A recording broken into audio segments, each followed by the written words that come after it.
తెలుగు రాష్ట్రాల్లో ప్రకంపనలు సృష్టిస్తున్న data war ఇప్పుడు ఢిల్లీకి చేరింది. ఇవాళ సాయంత్రం టీడీపీ నేతలు కేంద్ర ఎన్నికల సంఘాన్ని కలవనున్నారు. టీడీపీ డేటా చోరీకి వైసీపీ కుట్ర చేసిందని ఈసీకి ఫిర్యాదు చేయబోతున్నారు నేతలు.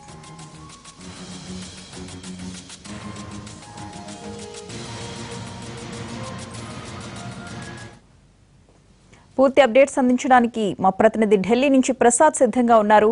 ప్రసాద్, చెప్పండి, ఇవాళ సాయంత్రం టీడీపీ నేతలు కేంద్ర ఎన్నికల కమిషన్ ని కలవబోతున్నట్లు తెలుస్తోంది. ఫిర్యాదులో ఎలాంటి అంశాలు పేర్కొన్నారు?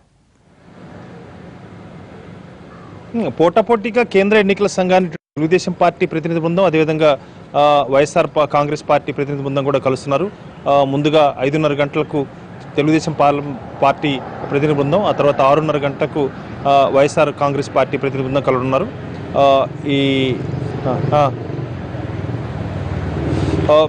అయితే ఈ సంబంధించి మొత్తానికి ఈ 4-5 అంశాలు ప్రధానంగా ప్రస్తావించున్నారు. ఒకటి, ఫామ్ 7 అనే దాన్ని దుర్వినియోగం చేస్తూ లక్షలాది ఓట్లను తొలగించేందుకు వైఎస్ఆర్ కాంగ్రెస్ పార్టీ పిలుపునివ్వటం, ఆ మేరకు కార్యకర్తలు అదేవిధంగా అక్కడ ఉన్నటువంటి నాయకులంతా కూడా దీనికి సంబంధించి దరఖాస్తు చేసుకోవటం అన్న అంశాన్ని స్వయంగా జగన్మోహన్ రెడ్డి చెప్పారన్న అంశాన్ని కేంద్ర ఎన్నికల సంఘం వద్ద ప్రస్తావించున్నారు. ఆ తర్వాత ప్రధానంగా మరొక అంశం ఐటీ గ్రిడ్ విషయంలో ఈ డేటా చౌర్యానికి సంబంధించి తెలంగాణ ప్రభుత్వం అనవసరంగా ఆంధ్రప్రదేశ్ వ్యవహారంలో జోక్యం చేసుకుంటుందన్న అంశాన్ని కూడా కేంద్ర ఎన్నికల సంఘం దృష్టికి తీసుకున్నారు.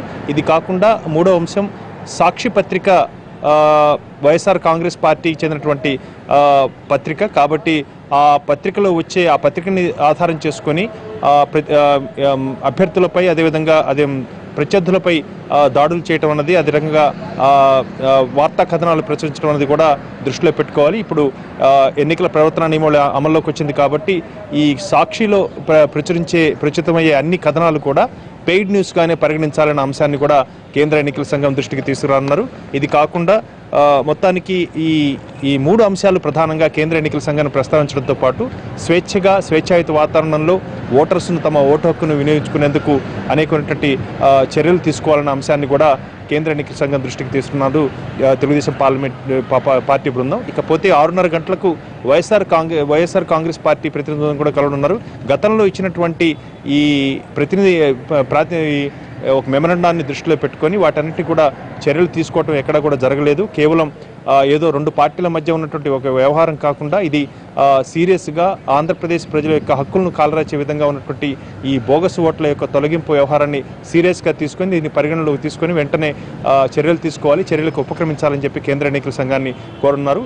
ఈ 2 అంశాలతో పాటు ప్రధానంగా వైఎస్ఆర్ కాంగ్రెస్ పార్టీ గతంలో ఇచ్చినటువంటి ఫిర్యాదును కూడా దృష్టిలో పెట్టుకొని అనేక మంది ఉన్నతాధికారులు అధికార తెలుగుదేశం పార్టీకి ఒత్తాసుగా ఉన్నారు. ఆ మేరకు వారందరికీ కూడా సహకరిస్తున్నారు. ఈ రకంగా సహకరించినట్టయితే స్వేచ్ఛాయుత వాతావరణంలో ఈ ఎన్నికలు జరిగేందుకు అవకాశం లేదు కాబట్టి వీటిని వెనువెంటనే దృష్టిలో పెట్టుకొని కేంద్ర ఎన్నికల సంఘం చర్యలకు ఉపక్రమించాలి అన్న అంశాన్ని కూడా ప్రస్తావించడం. మొత్తం 58 లక్షల ఓట్లను బోగస్ పేర్లు అనే ఒక నెపంతో తెలుగుదేశం పార్టీ కార్యకర్తలను ఉపయోగించుకొని సేవామిత్ర యాప్ ద్వారా వాటన్నిటిని కూడా తొలగించే ప్రయత్నం చేశారు అన్న అంశాన్ని కూడా కేంద్ర ఎన్నికల సంఘం దృష్టికి తీసుకున్నారు వైఎస్ఆర్ కాంగ్రెస్ పార్టీ ప్రతినిధి బృందం. ఈ అన్ని అంశాలను కూడా పరిగణలో తీసుకొని కేంద్ర ఎన్నికల సంఘం వెంటనే చర్యలకు ఉపక్రమించాలి అన్న అంశాన్ని ఇరు పార్టీలు కూడా ప్రస్తావిస్తున్నాయి తమ యొక్క మెమరాండంలో, విజ్ఞాపన పత్రాల్లో.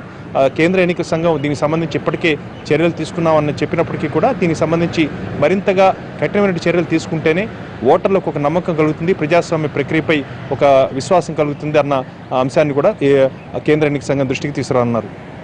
రైట్.